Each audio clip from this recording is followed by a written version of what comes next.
you Bertrand? The dame sent me. Sounds about right. Only time I hear from her is when she wants something. Well, go on then. What is it? One of her courtesans has gone missing, and I need to find her. A soldier who may have information on her whereabouts is rumored to have come here to meet with a trader. Many traders stop to peddle their wares on their way to the capital, but only one's been seen quarreling with a soldier. Is he still here? The trader? Oh, yeah. Stubborn sod stood his ground till the soldier got tired of shouting, from what I hear. If you seek him out, keep your head down. Fact is, folks round here would sooner hang a branded than help him. And that's even with the dame's brooch for protection. Understood.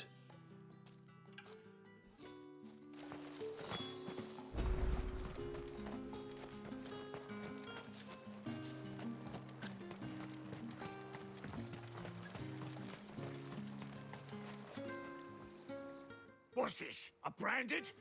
Where's your master? Must I call for the constable? I come to you from Northreach, at the behest of the dame. Perhaps you've heard of her. Why, of course I have. I am the good lady's servant. What is it that she requires of me? Rumor has it you were seen arguing with a soldier some few days ago. A soldier with a scar over his eye. Yes, that's right. He had a comb which he claimed was an antique. Said he wanted to trade it for a newer one. But old though it was, an antique it most certainly was not, as I told him. Nevertheless, he insisted that it was of great value and was quite vehement about my appraisal. I stood firm, however, and for all his bluster, he still purchased a new comb, albeit an inexpensive one. And do you know where he went after that? My customers aren't usually in the habit of telling me whither they are bound, but as it happens, this one did. Yonder ruins, strange as it may sound. My thanks. Not at all. I would do anything for the dame. Anything. Be sure and tell her, won't you, that I was helpful. I mean, most helpful.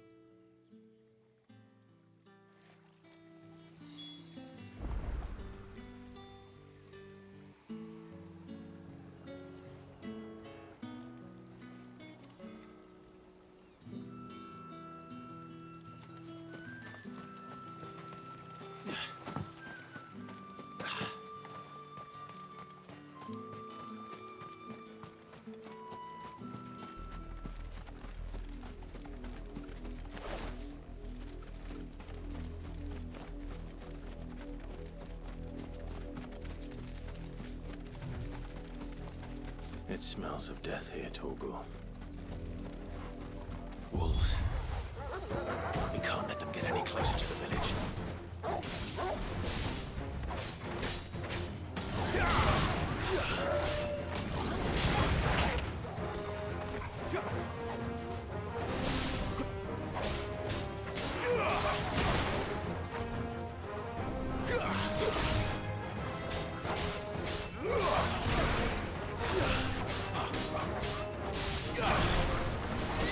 That's enough!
Well, the wolves have been busy. But the blood is long dry.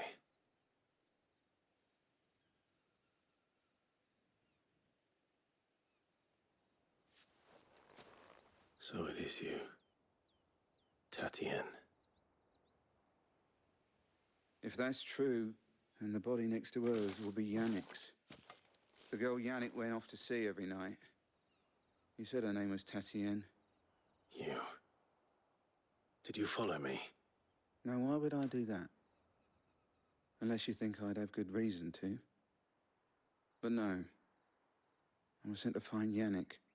By the looks of things, I have. We both found who we were searching for. Nah, he was a jealous sod. Couldn't stand the thought of his woman with someone else. Then one day he sees her with a new comb. Thinks she's got herself a new gallant. Tells the garrison he's gonna find the man and kill him. We know it's all talk, but then he disappears off to Moor for some dealings and doesn't come back. If you mean this comb, it was a gift from the dame. If only Yannick had bothered to ask, eh? He might not be rotting on a hill. I think he meant to ask her something else. He stole the old comb and bought her a new one in the hope they'd wed. Wed? Where would they have gone? Certainly not back to Northreach with a dame waiting. And we all know what happens to deserters. Tell the dame I'm sorry for her loss. When the lads come to collect Yannick's body, I'll see that Tatien is delivered to the Vale. Is that wise? Ah, there won't be any covering up this mess. The most we can hope for is that the dame doesn't hold it against us. Speaking of which, I saw her in Moor just now. Could you tell her what happened? Might sound better coming from you.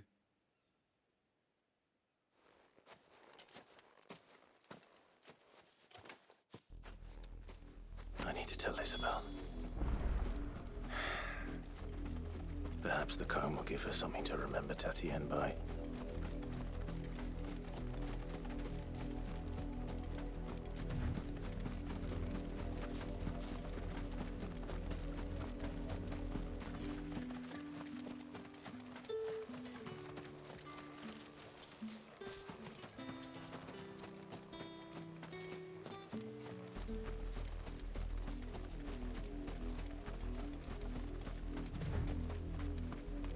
If it was a message that needed delivering, I could have seen to it, Milady. You are still in one piece, I see. You will be pleased to hear that your companions have arrived. They said they would meet you at a little chapel to the east of here. Thank you, but you needn't have come all this way just to tell me. I was on my way to see you. You found her then?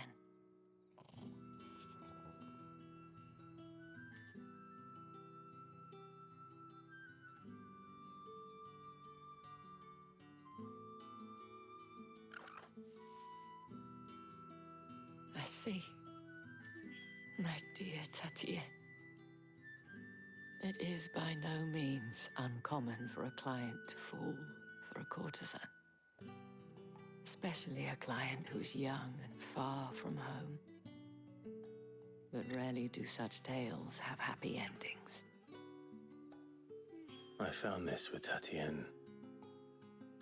I believe it was yours.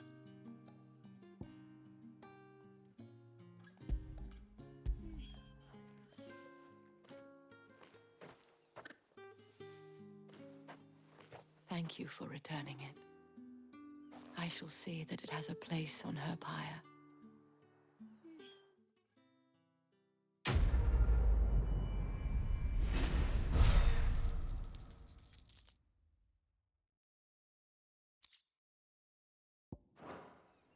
I should go. Before you do, I have one last gift. A token of my thanks. The Vale counts among its patrons several high-ranking officers of the Imperial Army. According to one of the looser-tongued gentlemen, it would appear that the legions are planning to march south.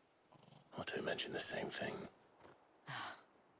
But did he mention that it was all of the legions? This is no mere skirmish. Were I to guess, I'd say the Emperor planned to abandon the capital. But that couldn't possibly be true now, could it? Take care, Clive. I will.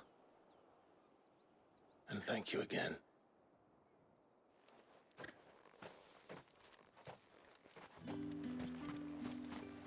You weren't expecting any new branded until the new moon.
Any trouble on the way?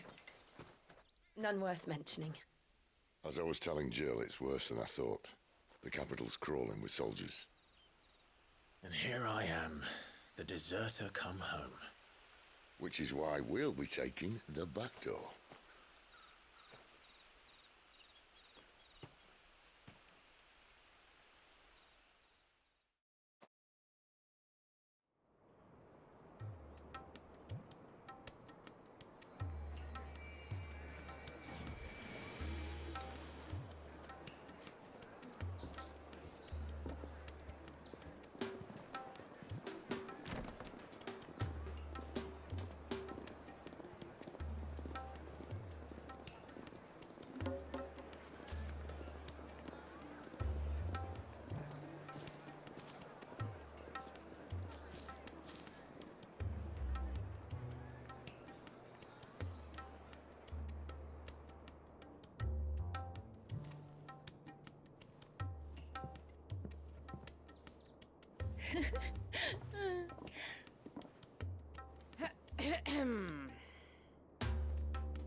Cheer up, you two.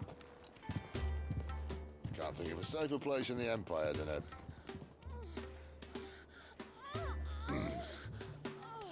brothel.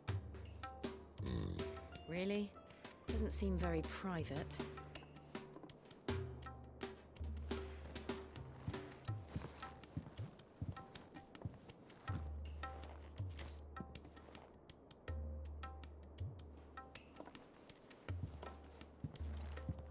So then, how do we proceed? We'll be using the glass gate. Tonight, just after sunset. Where the shards are loaded for transport. That is one of the most heavily guarded points in all of Sanbreque. But not the most, which is a start. Besides, I know a shortcut straight to the heart. A shortcut. And how exactly did you come to know about this fatal chink in the Empire's armor? Let's just say I may have attempted something similar before. And may have ended up running for dear life after being discovered by Bahamut, but that's not important. Sid, if the Mother Crystals truly are the cause of the Blight... If you wound me, Jill. What I'm trying to say is, if the powers that be know all of this, why do they sit idle and allow it to continue? In case you haven't noticed, the God-fearing people of this realm and their pious leaders care for but one thing, themselves. And they'll do whatever it takes to hold on to power. The rest of us are just a means to an end. The moment you raise your voice against them, you're decried as an outlaw, clapped in irons and slung in a cell to rot. An outlaw. Whoever controls the crystals controls the realm. But our kind can wield magic without them. To our rulers, we must seem the most convenient of tools. And the most dangerous. But what makes them think they have the right to use us? To leave us to die when our bodies are spent? Does a nobleman weep for a broken mug? A torn tunic? Our fate means nothing to them. No, this isn't a battle you can win with words. Believe me, I've tried, but nothing ever gets through. The world is simply not ready to listen. So to hell with talking. If they won't give us a say, we'll decide our fates another way. You can't blame a man for wanting to bring an end to all this, can you? I can't. But what of all the people you mean to rob of their comforts? Are you happy for them to call you outlaw? Sid the Outlaw. Aye, that'll do me. You might at least pretend to take this seriously. Have a little faith, Jill. Even if you don't think much of my choice of digs. If it means my deeds will be remembered, I'll gladly play the role of villain.